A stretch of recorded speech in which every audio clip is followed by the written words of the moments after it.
Hello everyone, welcome to our new video. आज हम कर रहे हैं self practice 8F। First question read करते हैं। फर्स्ट क्वेश्चन में हमें क्या दे रखा है। The cost of 20 metre of cloth is ₹1600। 20 metre कपड़े की कीमत कितनी दे रखी है? 1600। अब हमें क्या करना है, find the cost of 28 metre of cloth. हमें 28 मीटर ऑफ क्लॉथ की कॉस्ट निकालनी है। तो सबसे पहले हम 1 मीटर क्लॉथ की निकालेंगे और फिर 28 मीटर क्लॉथ की निकालेंगे, यानी हम यूनिटरी मेथड यूज़ करेंगे। कॉस्ट ऑफ 20 मीटर क्लॉथ क्या दे रखी है हमें क्वेश्चन में? 1600।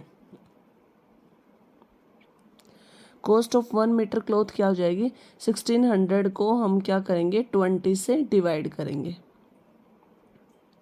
डिवाइड करते हैं। सबसे पहले 0 से 0 कैंसिल हो गया।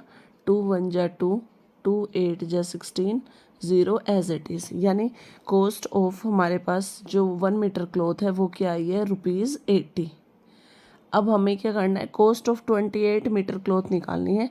तो हम क्या करेंगे, ₹80 को किससे मल्टीप्लाई कर देंगे? 28 से। मल्टीप्लाई करने के बाद हमारे पास क्या आएगा आंसर? ₹2240। तो ये आपके पास किसकी कॉस्ट आई है? 28 मीटर ऑफ क्लॉथ की। क्वेश्चन नंबर 2 करते हैं।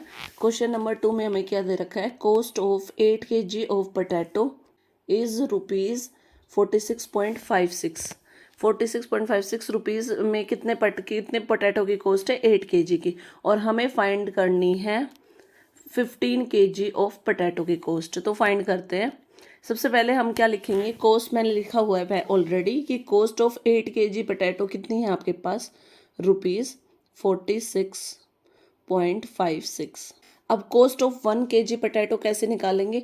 जो हमारे पास 8 kg की कॉस्ट थी उसको हम क्या करेंगे, 8 से डिवाइड कर देंगे तो हमारे पास 1 kg की कॉस्ट आ जाएगी। अब देखो यहाँ से हम ये जो डेसिमल है हम इस डेसिमल को रिमूव करेंगे। तो आप क्या लिख सकते हो? 4656, यानी इसको हम फ्रैक्शन में कन्वर्ट करेंगे तो हमारे पास अपॉन 100 आ जाएगा और 8 एज इट इज़ रहेगा।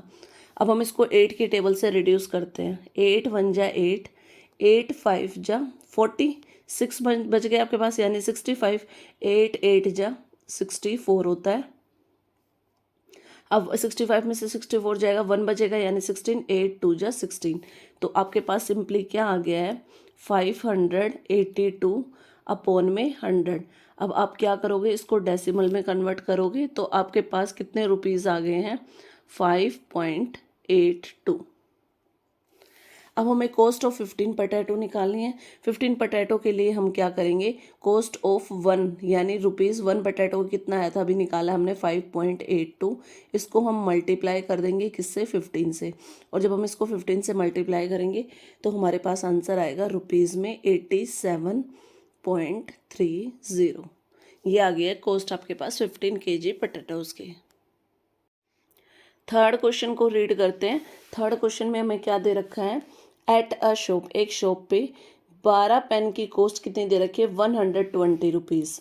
और अब हमें फाइंड क्या करनी है? The cost of 20 pens. और हमें ऐसे 20 पेन की कॉस्ट फाइंड आउट करनी है। तो देखो मैंने ऑलरेडी लिख रखा है, कॉस्ट ऑफ 12 पेन्स हमारे पास कितने हैं? ₹120। अब कॉस्ट ऑफ 1 पेन क्या आएगी आपके पास? जो 12 पेन की कॉस्ट आई है उसको हम 12 से डिवाइड कर देते हैं। तो इसको डिवाइड करते हैं। 12 10 जा 120, यानी हमारे पास कॉस्ट ऑफ 1 पेन क्या आ गई है? ₹10। और अब हमें कॉस्ट ऑफ 20 पेन निकालनी है तो हम क्या करेंगे, कॉस्ट ऑफ 1 पेन यानी 10 को मल्टीप्लाई कर देंगे 20 से। और जब 10 को 20 से मल्टीप्लाई करेंगे तो हमारे पास आएगा आंसर ₹200। यानी कॉस्ट ऑफ 20 पेन हमारे पास क्या आ गया है? ₹200। क्वेश्चन नंबर 4 करते हैं। सबसे पहले क्वेश्चन को रीड करेंगे। एक कार ट्रेवल करती है 500 किलोमीटर कितने पेट्रोल में? 30 लीटर पेट्रोल में। अब हमें क्या फाइंड करना है कि वो कितना ट्रैवल करेगी, यानी कितनी डिस्टेंस ट्रैवल करेगी 20 लीटर पेट्रोल में। तो सॉल्व करते हैं। देखो मैंने पहले लिखा हुआ है कि car travel distance in 30 litre petrol is equal to कितना आएगा? 540 किलोमीटर। अब car travel distance in 1 litre petrol क्या आएगा आपके पास, जो 30 लीटर पेट्रोल में जितना चलती है उसको हम क्या करेंगे 30 से डिवाइड कर देंगे। अब इसको रिड्यूस करते हैं, 0 से 0 कैंसिल हो गया, 3 के टेबल से रिड्यूस करते हैं, 3 1 जा 3, 5 में से 3 जाएंगे 2 बचेंगे, 3 8 जा 24। आपके पास कितना आ गया है, 1 लीटर पेट्रोल में कितना कार ट्रेवल करेगी 18 किलोमीटर। अब हमें क्या निकालना है, कार ट्रेवल डिस्टेंस इन 20 लीटर। तो सिंपल आप क्या करोगे, जो 18 किलोमीटर यानी 1 लीटर में कितना ट्रेवल कर रही है वो 18 किलोमीटर, उसको मल्टीप्लाई कर देंगे 20 से।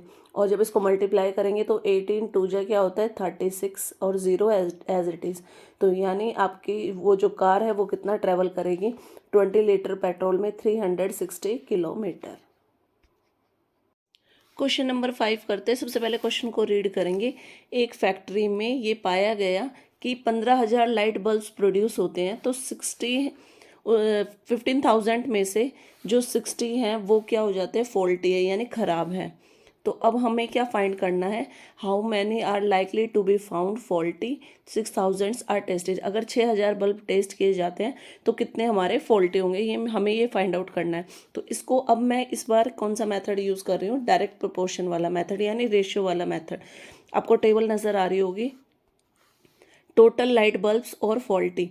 टोटल लाइट बल्ब्स हमारे पास कितने हैं 15,000, उसमें से फॉल्टी कितने क्वेश्चन में दिए गए हैं 60। अब हमें कितने को टेस्ट करना है 6,000 को, और हमें फॉल्टी निकालने, तो फॉल्टी को मैंने मान लिया है यहाँ पे y, क्योंकि हमें ये चीज़ निकालनी है यानी सीधा सीधा आपको y की वैल्यू निकालनी है। तो देखो first total bulb upon T, B का मतलब है टोटल बल्ब अपॉन में फॉल्टी, इसका रेशियो निकालते हैं। पहला रेशियो क्या आएगा आपके पास 15,000 अपॉन में 60, और रेशियो इक्वल होते हैं। अगर ये डायरेक्ट प्रोपोर्शन में है तो इज इक्वल टू क्या हो गया 6,000 अपॉन में y। अब यहाँ पे हम कौन सा मेथड यूज़ करेंगे, क्रॉस मल्टीप्लिकेशन का। क्रॉस मल्टीप्लिकेशन करेंगे तो हमारे पास क्या आएगा 15,000 y इज इक्वल टू क्या आ गया आपके पास 6,000 मल्टीप्लाई 60। अब यहाँ से हम y की वैल्यू कैसे निकालेंगे, y इज इक्वल टू क्या हो गया 6,000 मल्टीप्लाई 60 अपॉन में 15,000। अब हम इसको रिड्यूस करेंगे, देखो 30 से 30 कैंसिल हो गए, 15 1 जा 15, 15 4 जा 60। आपके पास क्या आया है 6 मल्टीप्लाई 4 यानी 6 4 जा क्या हो गया 24। और y को आपने क्या माना था, आपको नंबर ऑफ फॉल्टी बल्ब्स निकाले थे, तो 24 बल्ब्स आ गए आपके, यानी 6,000 बल्ब्स को टेस्ट किया गया है तो हमारे पास 24 बल्ब्स क्या आए हैं फॉल्टी यानी ख़राब बल्ब्स आए हैं।